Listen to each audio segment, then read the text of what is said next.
Assalamualaikum warahmatullahi wabarakatuh. Di sini saya akan mempresentasikan materi dari laporan laba rugi komprehensif dan laporan perubahan ekuitas. Langsung saja ke materi. Laporan laba rugi komprehensif adalah laporan yang mengukur keberhasilan kinerja perusahaan selama periode tertentu.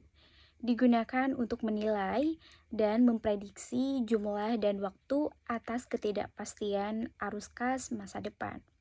Selanjutnya ada kegunaan. Yang pertama, mengevaluasi kinerja masa lalu perusahaan.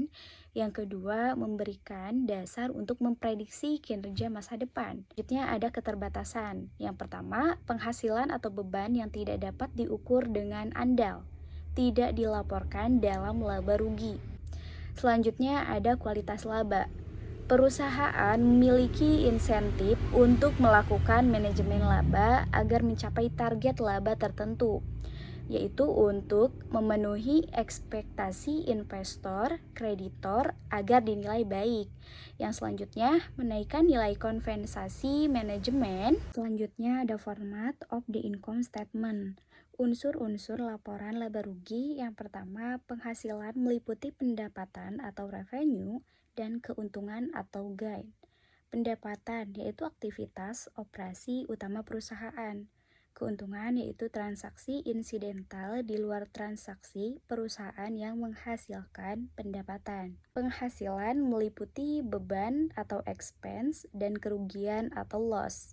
Beban adalah aktivitas operasi utama perusahaan, sedangkan kerugian adalah transaksi insidental di luar transaksi perusahaan. Yang selanjutnya ada laporan laba rugi komprehensif bentuk tunggal. Ini adalah contoh dari laporan laba rugi komprehensif bentuk tunggal. Selanjutnya ada klasifikasi beban. SAK mengatur bahwa perusahaan dapat menyajikan beban yang diakui pada laba rugi dengan menggunakan klasifikasi berdasarkan sifat atau fungsi. Dan ini adalah contoh dari penyajian beban berdasarkan sifat, dan yang gambar kedua adalah contoh dari penyajian beban dua metode untuk berdasarkan sifat dan fungsinya. Selanjutnya ada laporan laba rugi komprehensif bentuk ganda terdiri dari dua laporan. Yang pertama, laporan laba rugi periode berjalan. Yang kedua, laporan laba rugi komprehensif yang berisi laba rugi periode berjalan dan pendapatan komprehensif lain. Ini adalah contoh format dari bentuk neto dan bruto. Jika terdapat penyesuaian reklasifikasi dari komponen pendapatan komprehensif lain ke bagian laba rugi periode berjalan, maka penyesuaian tersebut juga disajikan. Ada laporan perubahan ekuitas.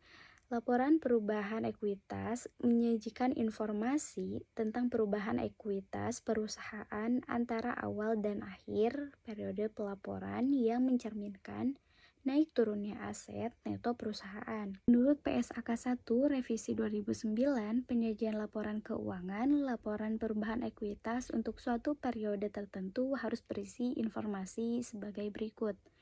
Yang pertama, total laba rugi komprehensif.